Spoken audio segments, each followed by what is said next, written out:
మీ పిల్లల డాక్టర్ కళ డబ్బు వల్ల ఆగిపోవద్దు. కేవలం 18 లక్షల నుంచి MBBS విదేశాల్లో. అందరికీ నమస్కారం. ప్రస్తుతం మనతో పాటు ఉన్నారు ప్రముఖ ఆధ్యాత్మికవేత్త జ్యోతిష పండితులు శేషగిరి రావు గారు. గురుగారితో మాట్లాడదాం. నమస్కారం గురుగారు. గురుగారు, ఆగస్టు మాసంలో మకర రాశి వారికి ఎలా ఉండబోతుందంటారు? ఎలాంటి జాగ్రత్తలు తీసుకోవచ్చు అంటారు? ఆర్థిక పరంగా, ఆరోగ్యపరంగా ఈ మాసంలో వీరి యొక్క గ్రహ గోచారం ఏంటంటారు? మకర రాశి వారు అయితే కనుక కొద్దిగా ఎక్కువగానే జాగ్రత్తలు తీసుకోవాల్సిన అవసరం అయితే కనిపిస్తోంది. ముఖ్యంగా ఆరోగ్య విషయంలో ఎక్కువ జాగ్రత్తలు తీసుకోవాలి. జీవిత భాగస్వామి విషయాల్లో కూడా ఎక్కువ జాగ్రత్తలు తీసుకోవాలి. ఎందుకంటే కనుక ఇద్దరిలో ఎవరికో ఒకరికి తరచూ ఏదైనా సరే ఆకస్మిక పెద్ద అనారోగ్యాలు రావడానికి అవకాశాలు ఉన్నాయి. తర్వాత బయట నుంచి మనకి రావాల్సినవి అంటే అది వారసత్వ ఆస్తులు అవ్వచ్చు, లేదా మనం గతంలో ఎవరికైనా ఇచ్చిన డబ్బులు కావచ్చు, అవి కూడా అంత తేలిగ్గా మనకి రాలేకపోవడానికి అవకాశాలు ఉన్నాయి. సో అంతే ఇటు వారసత్వంగా కానీ అప్పులు ఇచ్చినవి కానీ వాటిల్లో కొంతవరకు వ్యతిరేకత ఉంది. తర్వాత మన వ్యక్తిగత ఆరోగ్యం ఇటు భార్యాభర్తలు ఇద్దరికీ కూడా. అందుకని భర్త అయితే భార్య ఆరోగ్య విషయంలో, భార్య అయితే భర్త ఆరోగ్య విషయంలో ఇద్దరు కూడా ఎంతో కొంత జాగ్రత్తగా ఉండవలసిన అవసరం అయితే కనుక ఈ నెలలో ఎక్కువగా కనిపిస్తుంది. మరి విద్యార్థులకు ఎలా ఉంటుందంటారు ఈ మాసంలో? అయితే విద్యార్థులకి కూడా ముఖ్యంగా వీళ్ళ యొక్క పంచమాధిపతి శుక్రుడు కూడా ఆయన నీచంలో సంచరించడం అనేది జరుగుతుంది. సో కానీ ఆయన భాగ్యస్థానంలో సంచరించడం చేత ఓవరాల్గా అయితే కనుక విద్యని పూర్తి చేయటం అనేది అయితే జరుగుతుంది. కానీ ఏదైనప్పటికీ కూడా అక్టోబరు సెప్టెంబర్, ఈ సెప్టెంబర్ అక్టోబర్ మధ్య ఎవరైతే వివిధ పరీక్షలకు వెళ్తారో వాళ్ళకైతే కనుక ఇంకా చాలా మంచి ఫలితాలు రావటం అనేది జరుగుతుంది. ఎందుకంటే అక్కడి నుంచి ఇంకా చాలా చక్కటి గ్రహస్థితి అయితే కనుక మకర రాశి వాళ్ళకు ఉంటుంది. సో అందుకని ఏదైనా సరే మనకి ఇప్పుడు అటెంప్ట్ చేయడానికి ఒక సెప్టెంబర్ కానీ అక్టోబర్ కానీ అలాంటి అవకాశాలు ఉన్నాయనుకోండి, వాళ్ళు ఆ పరీక్షలను అప్పుడు పెట్టుకుంటే ఇంకొద్దిగా ఉపయోగం ఎక్కువ ఉంటుంది. సో అందుకని ఆ రకంగా చేసుకుంటే కనుక మరింత మంచిది. ఇప్పుడైతే మనకు బాగా కష్టపడితేనే మంచి ఫలితాలు వస్తాయి తప్ప తేలిగ్గా రావు. మరి గురుగారు, ఉద్యోగ రంగంలో ఉన్న వారికి ఎలా ఉంటుందంటారు? అసలు ఉద్యోగం లేని వారికి నిరుద్యోగ పరిస్థితి ఏంటంటారు? ఉద్యోగ అవకాశాలు దక్కే అవకాశం ఏమన్నా ఉందంటారా ఈ మాసంలో? అయితే ఉద్యోగాధిపతి కూడా శుక్రుడైంది, ఆయన 2వ తారీఖు నుంచి నీచంలోనే ఉన్నాడు. సో అందుకని వృత్తి ఉద్యోగాల్లో ఏవైనా సరే కొంతవరకు చికాకులుగానే ముందుకెళ్ళటం అనేది ఉంటుంది. తర్వాత వృత్తి ఉద్యోగాల్లో చికాకులతో పాటు కొత్తగా ఉద్యోగం రావాలనుకునే వారికి కూడా అంత తేలిగ్గా ఉద్యోగాలు పొందలేకపోవడానికి అయితే ఉంటుంది. కాకపోతే ఎవరికి కొంతవరకు సానుకూలత ఉంటుంది అంటే కనుక ఇప్పుడు ప్రస్తుతం ఎవరైనా సరే క్రీడాకారులుగా ఉన్న వాళ్ళకైతే కనుక వాళ్ళకి మంచి అవకాశాలు రావటమే కాకుండా వాళ్ళు నిరూపించుకోవడానికి కూడా తగినంత మంచి జరగడానికి ఉంది ఒకటి. తర్వాత ఈ రక్షణ శాఖకి సంబంధించిన ఉద్యోగాలకు వెళ్ళే వాళ్ళకి అంటే ఏమంటాం పోలీసులు, ఇలాంటి ఆర్మీ, డిఫెన్స్, సో అలాంటి వాళ్ళకి మంచి ఉంది. సో అలాంటి ఉద్యోగంలోకి ఎంచుకున్న వాళ్ళకి అనుకూల ఫలితాలు రావడానికి అవకాశం ఉంది.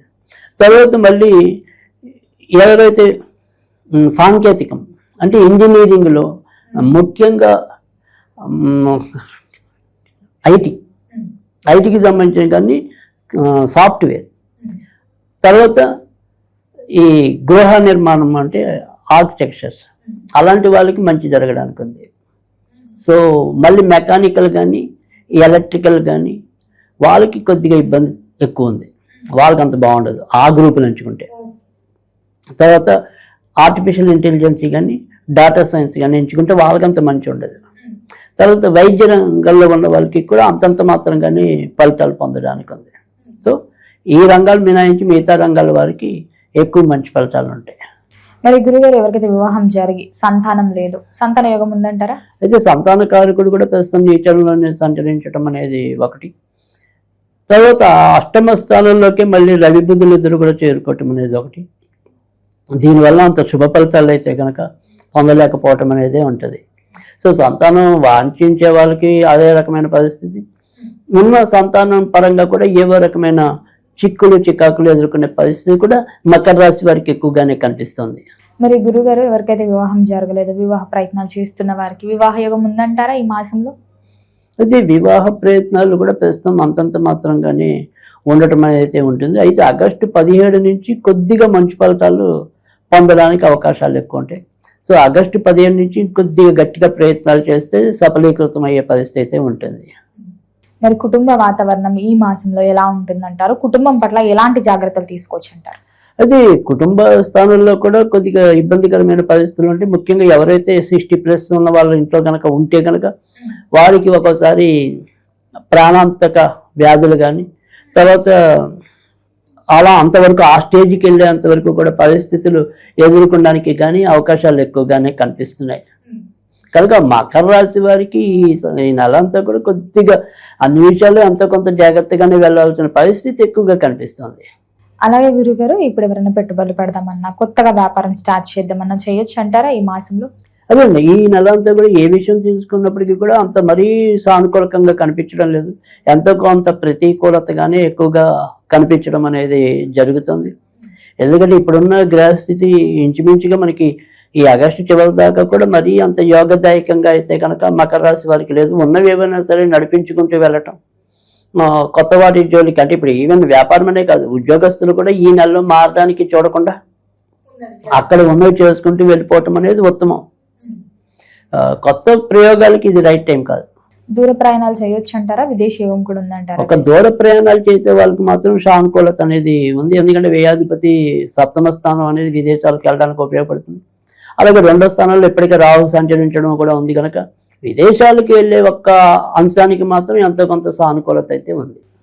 ఈ రాజకీయ రంగంలో ఉన్న వారికి, సినీ కళాకారులకు కూడా ఎలా ఉంటుందంట? అయితే రాజకీయ సినీ రంగాల్లో వారికి మాత్రం అంతంత మాత్రంగానే ఉంది. సో ఏదైనా కాస్త కోస్త మంచి జరిగితే రాజకీయ రంగం వాళ్ళకి ఆగస్టు 17 లోపే మంచి జరగాలి. ఆగస్టు 17 దాటాక పెద్దగా మంచి జరిగే అవకాశం లేదు. పైగా ఆగస్టు 17 నుంచి ఉన్నట్టుండి ఆకస్మికంగా మనం ఇందాక చెప్పుకున్నట్టు అనారోగ్యాలు ఇలాంటివి కూడా ఎక్కువ కలిగే అవకాశం 2వ వారం నుంచి ఎక్కువ ఉంటాయి. మరి ఆర్థిక పరంగా ఎలా ఉంటుందంటారు వీరికి? అంటే ఆర్థిక పరంగా చెప్పుకోదగిన ఇబ్బందులు అయితే కలగవు, కానీ బట్ ఎంత ఏమంటాం 100 రూపాయలు కష్టపడినా కూడా అది 50 రూపాయలు 60 రూపాయల దగ్గర వచ్చి ఆగిపోవడమే తప్ప మరీ బాగా ఆనందకరమైన సంతృప్తికరమైన రాబడి ఉండే అవకాశాలు చాలా తక్కువగా గోచరిస్తున్నాయి. మరి గురుగారు, మొత్తం మీద అన్ని రంగాల వారిని అనలైజ్ చేస్తే వీరికి ప్రథమార్థం బాగుంటుందంటారా, ద్వితీయార్థం అమావాస్య తర్వాత బాగుంటుందంటారా? ఏదైనా ముందులోనే బాగుంది. వీళ్ళకి కాస్త కోస్తా ఆగస్టు 15 కొంత బెటర్, తర్వాత నుంచి ఇంకా గోచారం కొద్దిగా ఇబ్బంది పాలు చేసే పరిస్థితులు ఎక్కువగా కనిపిస్తున్నాయి. మరి గురుగారు, మొత్తం మీద చూసుకుంటే ఈ మాసం అంతా ఇంకా బాగుండాలంటే ఏ దైవ నామస్మరణ బాగుంటుందంటారు? ఎలాంటి పరిహారాలు చేసుకుంటే ఈ మాసం బాగుంటుందంటారు మకర రాశి వారికి? అయితే ఏదైనప్పటికీ కూడా ఈ నెల అంతా కూడా వీళ్ళు ఎక్కువగా ధైర్యలక్ష్మిని పూజించడం వల్ల ఎంతో కొంత మంచి ఫలితాలు పొందడానికి అవకాశం ఉంటుంది. పరిస్థితులు ఏమన్నా కూడా ధైర్యంగా ఎదుర్కోవాలంటే కనుక ఇప్పుడున్న పరిస్థితులు వీళ్ళకి గోచారం అంతంత మాత్రంగా ఉంది కాబట్టి ధైర్యలక్ష్మిని పూజించుకోవడం వల్ల అన్ని విధాలా శుభం జరగడానికి అవకాశం ఉంటుంది. గురుగారు, మొత్తం మీద ఆగస్టు మాసంలో మకర రాశి వారికి ఎలా ఉంది, ఎలాంటి జాగ్రత్తలు తీసుకోవాలి, ఆర్థిక పరంగా ఆరోగ్యపరంగా ఎలాంటి పరిహారాలు చేయాలో తెలియజేసినందుకు ధన్యవాదాలండి.